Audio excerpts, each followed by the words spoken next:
Hey everybody, Wiesem here. We're back for more Skylanders Chapter Villainography. We got a special villain here. This is Blaster-Tron. If you recall, he was captured in a very cool chapter. That would be 13. That's where we also confront Wolfgang. So, Blaster-Tron, very unique character. He is a light element villain. I have two light traps, one of which contains Rebel Lobgoblin, who I don't want to lose, so I have now had to pull my evolved Luminous, sadly. But that said, I don't know. I mean, maybe I'll wind up liking these guys better. Blaster-Tron looks very cool. He looks futuristic, and again, that kind of ties in with where we find him in Chapter 13. But it looks like he's hovering. He actually does have legs. You can sometimes see them. That said, primary attack, I dubbed this light beams. I think I heard him say something about it. 61 to 91 is the damage. You can hold it roughly 3 to 4 seconds, and I think 3 seconds actually, and it does 4 hits. So 1, 2, 3, 4. That was actually 5. That was 4. Okay, so I'll stick with my 4. You get the general idea, though. It's a sweet attack. Let's actually... decent range on that. Let's see here. Okay, so not super range, but I'd say a good mid-ranged attack for his primary. Secondary attack, this is what I call the blast dash. Why? It looks like this. You do have to kind of hold. You can't, well, I guess you can tap the B button just for a quick dash ahead. 81 to 121 is the damage. If you hold B, he will go much farther. So this is, let's get somewhere right here at the foot of the stairs. I'm going to tap B, and he literally like took baby steps. That was 2 of them. Now I'm going to hold B at the foot of the stairs, and we'll see how far he goes. So you get the idea. Basically 2 taps equals 1 hold, and the damage is the same either way, 81 to 121. There was the critical hit, conveniently enough. That said, he looks pretty awesome. I'm not a fan of purple and pink and whatnot, but I mean, this looks like something out of the Jetsons and future robotics, you know, you'd imagine, so I'm actually pretty cool with it. That said, his quest is somewhere in Chapter 16, and I'm missing an area in Chapter 16, yet we have everything. So I know there's no hats or anything associated with it. I'm hoping one of these quests will actually kind of tie in that manner.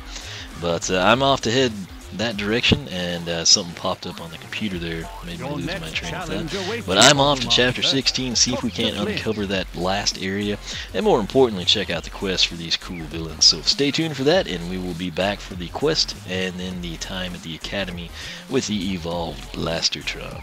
Hey everybody, Wiesem here, and we're going to move on. We're in Chapter 16, the Golden Desert, 2 quests here, that being Blaster-Tron and Taekwon Crow, if I'm remembering correctly. So, what we've got, you're literally right here at the start. All I've done is break a few items. I think a story scroll is over there, don't hold me to it. But Terrafin has an idea, and that is to switch to Blaster-Tron.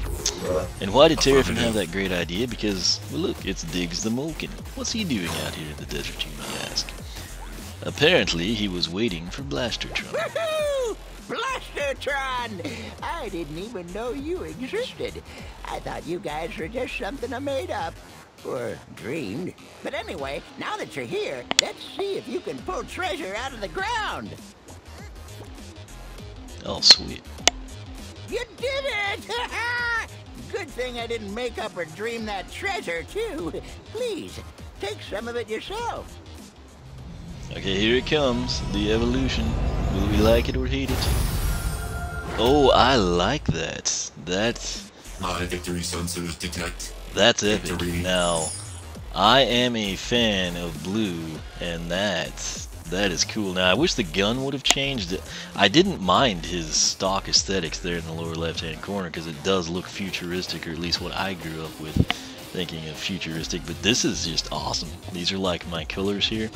Got a cool jump mechanic, primary attack. The lasers actually make more sense aesthetically color-wise with this. Secondary attack, the blaster dash, about the same thing. So now my question is, can he like pull treasure up places? Multiplier engaged. Like a chomp chest type deal? I know it wouldn't be like chomp chest, but let's run up to this plateau and see if we can get anything. Probably can't, but I mean, and it's not, I guess it'd be like the treasure chest values that you had with the chomp chest. Yeah, I'm thinking that's not going to happen. I'll play around with it some more and see if you can pull up cash. But the aesthetics, man, I think they are awesome. So that said, this is the quest. You just show up. It auto-completes itself, essentially. But we will take a look at Blaster-Tron's evolved aesthetics at the Academy, although you can see it quite well here in the Golden Desert. And more importantly, though, we'll take a look at his evolved attack damage number. So stay tuned.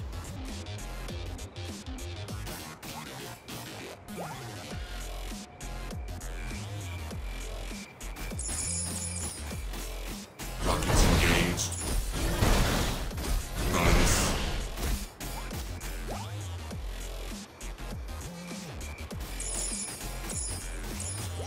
Excuse me. Nice. Hey everybody, One of Weezem here. We're back to wrap up Blaster-Tron's Villainography sequence. Now, as you'll note, he is in his evolved form here. I want to mention his quest. Of course, you capture him in Chapter 13 along with Wolfgang. His quest is in Chapter 16, the Golden Desert. It is right there at the start with Diggs. And he gets this ability to from Diggs to conjure up treasure. You don't have to use the ray gun or anything. Just at random, you will find a few places in that chapter. I haven't checked out other chapters with him to see if it applies, but there will be like a strange little bubble here, and you press the right trigger button, at least that's what you do on the X-Bone, and it brings up some cash. It is nothing quite like Chomp Chest. It's not going to be like some huge 1,000 coin payout, but you get like, you know, like 7s, 5s, maybe, you know, 50 coins or so. And it's just kind of like a nice little treat, I guess, for using him. That said, you can see his stock aesthetic there in the lower left-hand corner.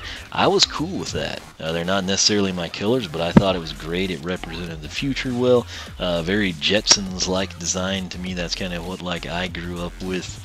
Not the original era, but you know, they were just like still airing that stuff when I was a kid. So it kind of looks reminiscent of that, kind of something I'd expect to see in the future. The colors were spot on.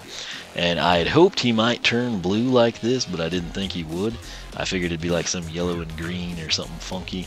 And he actually looks epic like this, in my opinion. You can see the backside. The only thing I hate, and they do this with a lot of the upgrades, is they don't like color coordinate the weapon, and that kind of bothers me. Weapon still matches his previous aesthetics, but that's what he looks like. His jump is kind of unique because it has like the jetpack thrust. He still jumps fractionally as high as Taekwon Crow. Taekwon Crow's legs literally clear that top rail. Blaster-Tron's head barely clears the top rail. So I stand by my statement that Taekwon Crow does some epic jumps.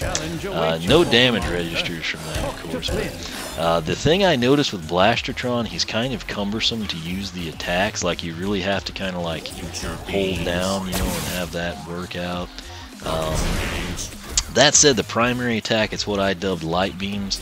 Still does the 3 seconds or so, basically 4 rounds of damage, sometimes 5, I think. But 79 to 118, which you saw there 2 times on the critical. And then the secondary attack is what I dubbed the blast dash. You can tap it and go, you know, about yay far, or you can hold it down and go about the equivalent of 2 taps. Either way you go, they do the same damage. 106 standard, half of that's 53, so the critical's 159. I've seen the critical once in maybe like 40 button presses. There it was, actually. So 106 to 159, and again, he's got a really cool aesthetic. I could see people liking both of these. Some of you know, like purpley pink fans might be a little disappointed, but I mean, this is a nice color combination in my opinion, and it matches the light rays. But I found like many times, like when I go to use the attacks of his, it seems like there's this big lag and I have to like lift off and then press the button anew, which is kind of annoying. But he's a very fun villain to like listen to. Whenever you go through some chapters, you know, he kind of confirms what Eon says, and if you get into the villain area, you know, he'll kind of like, I confirm this, you know, things of that nature. So very cool phrases he's got. If you're ever bored, you need to just keep him in the trap slot for a chapter or something, get kind of a feel for it. But that said, that is Blaster-Tron. Again, you capture him in Chapter 13. His quest is not in Chapter 14. I don't know why it says that. It was supposed to be a 16. So, Future of Skylands is where you find him. The Golden Desert is where you complete his quest. His quest, it just auto-completes again and Diggs does it. And then again, other thing to note, I believe you can see it up here, he is a light element villain. I have only 2 light element traps. One has Rebel Lobgoblin, so as I mentioned earlier, I kind of had to just, you know, pull Luminous to do this, but I got tired of waiting and looking for light traps, so, you know, what can you do? The struggle is real, but that said, Blaster-Tron, very cool villain, and he is somebody, if you can actually find the light traps. I could see people wanting the stock and evolved form, not because like the damage numbers are just like earth-shattering when he's evolved, but just because they both look really cool is honestly the main reason. So that said, let me know your thoughts. Do you prefer the evolved aesthetic here, where it's kind of like the light blue and dark blue, or do you prefer the like Purple People Eater Blaster-Tron, the stock aesthetics? Let me know your thoughts in the comments section. We'll kind of see what the community feels on how Blaster-Tron is best represented. But if you enjoy this series, leave a like, leave a comment, let me know. Make sure you're subscribed so you stay up to date with all the latest villainography news. Encourage your friends to do the same thing. Your support is much appreciated. I am a smaller channel for a reason. I don't take the giant conglomerate network partnerships. I do all this on my own merits, the videos, and of course your support. So keep that in mind. Sometimes when you see the channels that get a partnership and overnight they jump, you know, seemingly several thousand subscribers, some people think that's a racket. I'm one of those people. There's not that many people that you can just pick up magically.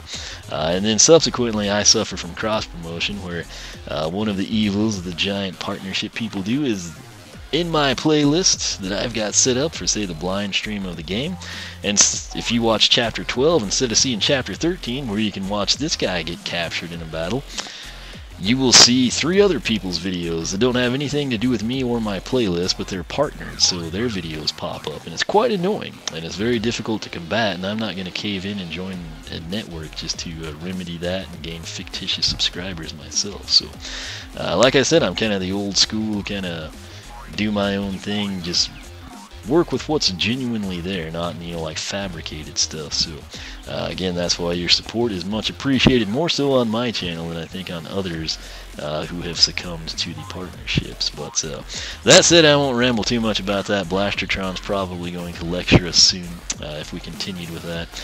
But the end of the video should be coming. We'll probably say something like that. So that said, he just looks awesome. The damage numbers aren't, you know, anything like they were with Taekwon Crow. He's not quite that efficient, but he just looks super cool, and he's a lot of fun to have in the trap slot. So I'll leave it at that. Again, definitely let me know if you prefer purple or blue on Blaster-Tron. We'll kind of, if we get enough feedback there, I might make that an official poll on my website. So speaking of that, my site, oneofweezem.com. If you take that link at the top of the video description box, you will be directed to the Skylander Club Forum. There you will see not only this video, but you will also see the exclusive attack damage number spreadsheet I compile in Villainography. We include attack names, the attack damage numbers, and of course where you can actually trap or capture the villain, and of course where you can find his quest. So be sure to check that out. Hopefully it helps you out.